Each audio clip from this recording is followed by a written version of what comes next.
नमस्कार, देशवा न्यूज देख रहे हैं आप। आपके साथ मैं अमित झा। 2024 में भैया नरेंद्र मोदी को हटाना है। इंडिया गठबंधन वाले इस बात को लेकर कमिटेड हैं कि किसी भी कीमत पे मोदी नहीं चाहिए। लेकिन मोदी को संड करने से पहले, मोदी को हटाने से पहले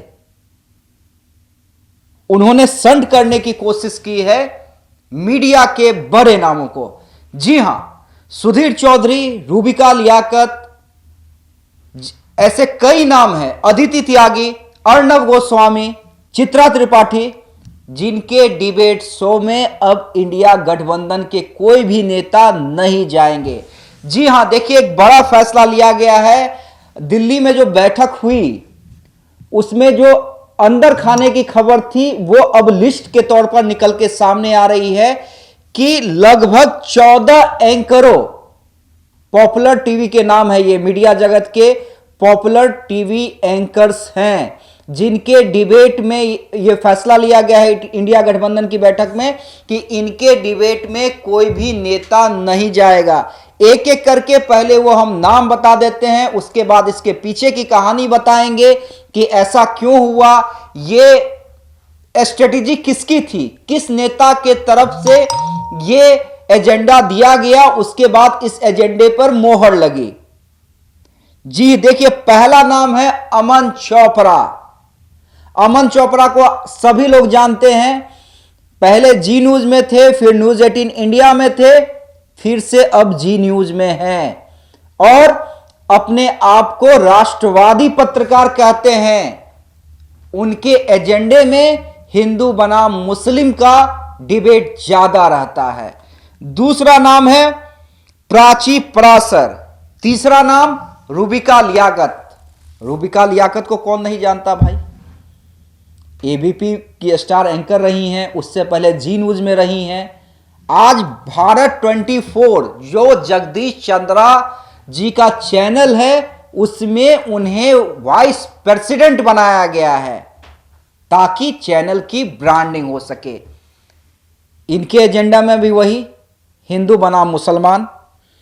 चित्रा त्रिपाठी, देखिए ये नाम थोड़ा चौंकाने वाला है।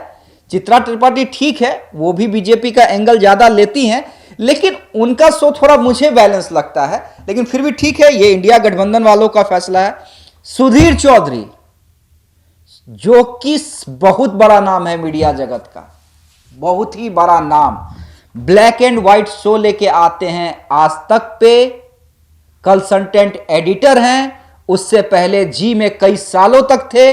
उनकी पत्रकारिता कोई नई नहीं है, कई सालों से उन्होंने अपनी धमक टीवी इंडस्ट्री पे छोड़ी है, पत्रकारिता में छोड़ी है। लेकिन सुधीर चौधरी भी टारगेट में हैं। अमीश देवगन न्यूज 18 इंडिया के बड़े एंकर हैं, कई रीजनल चैनल्स के सीईओ भी है, न्यूज 18 ग्रुप के बड़ा नाम है दिल्ली मीडिया में, वो भी इस लिस्ट में शामिल है।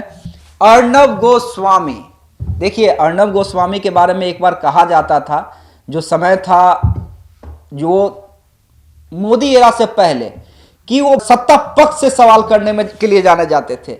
लेकिन आफ्टर मोदी, जैसे ही मोदी सत्ता में आए और उन्होंने टाइम्स नाउ छोड़ा और उसके बाद रिपब्लिक भारत लॉन्च किया, उसके बाद उनकी पत्रकारिता भी सवालों के घेरे में रही है और इंडिया गठबंधन ने उन्हें भी इस लिस्ट में डाल दिया है, यानी उनके भी किसी भी शो में इंडिया गठबंधन के नेता नहीं जाएंगे।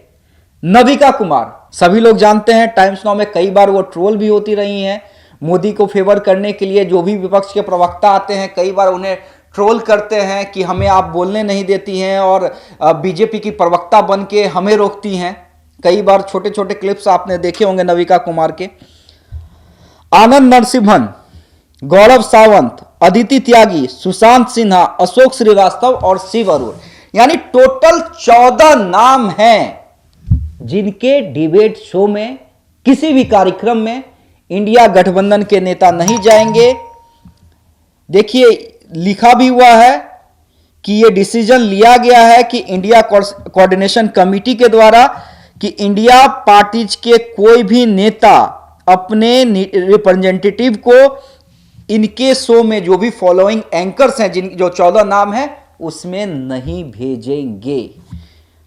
बड़ा फैसला देखिए। और उसके बाद ये खबर देखिए, ये खबर छोटी मोटी खबर नहीं है। इसलिए छोटी मोटी खबर नहीं है क्योंकि इनके बारे में कहा जाता है कि ये देश की राजनीति का एजेंडा तय करते हैं कि और मुद्दा तय करते हैं कि अभी मुद्दे को किस ओर ले जाना है, देश की दिशा और दशा क्या होगी, मोदी को किस तरह से फेवर। ये आरोप लगते रहे, कोई आरोप नए नहीं है कि किस एजेंडे से बीजेपी को फायदा होगा और विपक्षी पार्टियों को नुकसान होगा। ये आरोप लगते रहे हैं और यही कारण है कि देखिए, जैसे ही ये लिस्ट जो है वो सामने आई है, उसके बाद ये लिस्ट वायरल हो गई है तमाम सोशल मीडिया पे, फेसबुक पे, इंस्टा पे, ट्विटर पे, तमाम जगह ये लिस्ट वायरल हो गई है कि 14 एंकरों को कहीं ना कहीं बॉयकॉट कर दिया गया है। टीवी को बॉयकॉट नहीं किया गया, आप समझिए इस चीज को। अगर आज तक पे सुधीर चौधरी और चित्रा त्रिपाठी का प्रोग्राम होगा तब प्रवक्ता या रिप्रेजेंटेटिव नहीं जाएंगे, लेकिन वही श्वेता सिंह, अंजना ओम कश्यप, राजदीप सरदेसाई या किसी का भी प्रोग्राम होगा तो ये जो नेता हैं, ये जो प्रवक्ता हैं, वो लोग जाएंगे। लेकिन इन 14 नाम को बॉयकॉट कर दिया गया है। लेकिन सवाल यह है, देखिए, कई लोग इसे कह रहे हैं कि ये इमरजेंसी है जो इंदिरा गांधी ने अपने जमाने में लगाया था। लेकिन देखिए, इमरजेंसी वाली बात नहीं है। इमरजेंसी इंदिरा गांधी ने उस दौर में लगाया था, उस दौर में मीडिया को बैन किया था, ब्लैकआउट कर दिया था। लेकिन यहां पे ब्लैकआउट नहीं किया गया है, ब्लैकआउट कर भी नहीं सकती विपक्षी पार्टियां, सीधे बॉयकॉट कर दिया है। अब इसका जिम्मेदार कौन है? अब सीधे सीधे सवाल आता है कि ठीक है, बॉयकॉट कर दिया, उनकी मर्जी, उन्हें लगता है कि ये लोग मोदी के पक्ष में काम करते हैं, कर दिया, ठीक है। ये किसके कारण हुआ, यह समझने की जरूरत है। इसका दोषी कौन है, क्या कारण रहा? तो इसका कारण है मीडिया का आपस में बंट जाना। और मैं बार बार कहता हूं कि अगर अर्णव गोस्वामी, सुधीर चौधरी, चित्रा त्रिपाठी, नविका कुमार, सुधीर चौधरी, अगर ये लोग सही नहीं हैं तो फिर भैया रवीश कुमार, अजीत अंजुम, पुन प्रसून वाजपेयी, साक्षी जोशी, ये लोग कैसे सही हैं? मुझे थोड़ा यही समझने में दिक्कत है, क्योंकि इंडिया गठबंधन वालों को, ये जितने पत्रकार का मैंने बाद में नाम लिया, अजीत अंजुम, रवीश कुमार,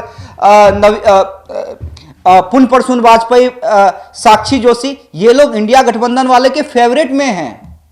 अगर ये लोग अपने कार्यक्रम में इंडिया गठबंधन वाले में से किसी भी बड़े नेता को बुलाए, राहुल गांधी तक को इनवाइट करे तो राहुल गांधी ने इंटरव्यू देंगे। क्यों देंगे? क्योंकि ये जो पत्रकार है वो मोदी विपक्ष में बात करते हैं। मोदी के पक्ष में इन पत्रकारों का एक भी न्यूज आपने अपने सोशल मीडिया पे, मतलब ये लोग जो अपने यूट्यूब और फेसबुक चैनल पे डालते हैं, आपने नहीं देखा होगा। तो ये इंडिया गठबंधन वालों के फेवरेट हैं। और मोदी, जो बीजेपी है, एनडीए के नेता है, उन्हें लगता है कि ये लोग भाई देश विरोधी काम कर रहे हैं, मेरे विरोध में काम कर रहे हैं, तो इनका कोई भी प्रवक्ता इन्हें इंटरव्यू नहीं देता। अब यही स्थिति इन लोगों की है, जो प्रो मोदी काम करते हैं, उन्हें इंडिया गठबंधन वालों ने बाइकआउट कर दिया। तो समझिए, ये मीडिया का कौन सा दौर चल रहा है जहां पर आपको बॉयकॉट किया जा रहा है और वो लिस्ट जो है वायरल हो रही है। पहले भी पत्रकारिता होती थी, हालांकि मैं बहुत युवा हूं, मेरा एक्सपीरियंस ज्यादा से ज्यादा 16-17 सालों का होगा, लेकिन भाई साहब, अगर ये 10-15 साल पहले हुआ करता ना, 10-12 साल पहले, एक भी पत्रकार को कोई नेता कुछ कह देता था, यकीन मानिए हम तमाम लोग वहां से हट जाते थे, प्रेस कॉन्फ्रेंस का बाइकआउट कर देते थे। किसी नेता की हिम्मत नहीं होती थी, बड़े से बड़े नेताओं के मैं नाम क्या बताऊं, बड़े से बड़े नेताओं की हिम्मत नहीं होती थी कि किसी पत्रकार को डांट दे या किसी पत्रकार का बाइकआउट कर दे। अगर कर देता था तो उस समय हम ये नहीं देखते थे कि हमारा इनसे क्या पर्सनल रिलेशन है, हमारे चैनल में कंप्लेन जा सकता है कि आपने खबर करके क्यों नहीं लाया। हम तमाम पत्रकार उस नेता का बॉयकॉट कर देते थे। मीडिया का वो दौर भी था, उस समय मीडिया बटी नहीं थी, टीआरपी का गेम उस समय भी था, कंपटीशन हमारे रिपोर्टर्स के बीच में भी हुआ करते थे, क्योंकि भाई सभी लोग सभी चैनल्स में थे। टीआरपी हर एक बृहस्पतिवार को टीआरपी आती थी, डांट सुनना पड़ता था एडिटर से कि तुमने ये काम नहीं किया, वो काम नहीं किया, तुम्हारे कंपटीटर चैनल ने तुम्हारे बीट से फल्ला खबर पहले ब्रेक कर दी, उसमें ही वो माइलेज ले गया। लेकिन फिर भी कंपटीशन होने के बावजूद मीडिया नेताओं के कारण नहीं बटी थी। आज नेताओं के कारण मीडिया बट गई है और इसलिए तमाम जो पत्रकार हैं, अब पत्रकार कहिए नहीं, आप कहिए पक्षकार हैं, पक्षकार, कोई मोदी का पक्षकार, कोई इंडिया गठबंधन वालों का पक्षकार, पक्षकारों के कारण मीडिया बट गया है और इसलिए ये बॉयकॉट की लिस्ट बन गई है और जो सोशल मीडिया पे वायरल है। तो पत्रकारिता कहां जा रही है वो आपके सामने है। सिर्फ खबर दिखाना देशवा न्यूज का मकसद नहीं, देशवा न्यूज की कोशिश है कि समाज की सूरत बदलनी चाहिए। देशवा न्यूज पर वीडियो देखने के लिए लाइक करें, सब्सक्राइब करें, साथ ही बेल आइकन दबाना न भूलें।